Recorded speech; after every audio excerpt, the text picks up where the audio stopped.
Wallahi, sleep is a great ni'mah and gift of Allah. And Allah says, do you know we take your soul when you are asleep?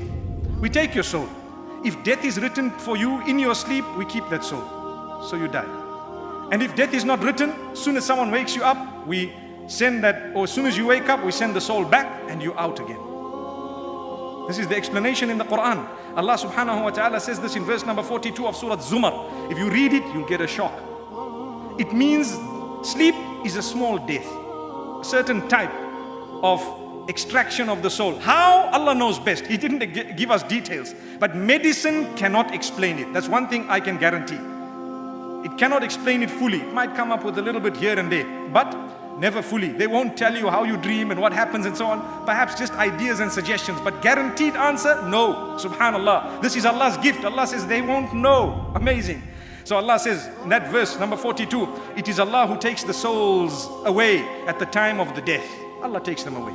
And He takes the souls away of those who have not died whilst they are asleep. So He keeps the souls of those whom death has been written in their sleep, and the others He sends them back for a fixed portion of time. This is a power of Allah. This is why before you sleep, and this is the point I want to raise, we want peace in the akhirah, don't we? Sort your matter out between you and Allah before you rest at night.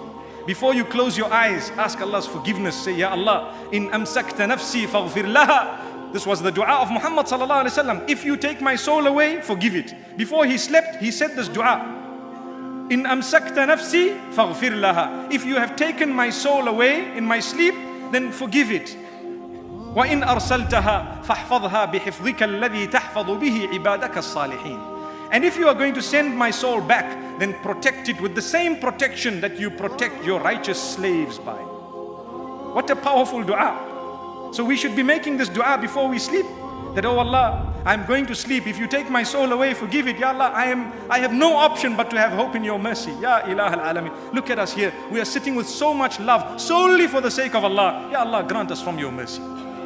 So my brothers and sisters, never ever become oblivious of the fact that before you sleep, quickly make peace with Allah. Ask forgiveness, even if it is one sentence, but make that peace with Allah subhanahu wa ta'ala. You never know, it might be the last time that you are going to close your eyes.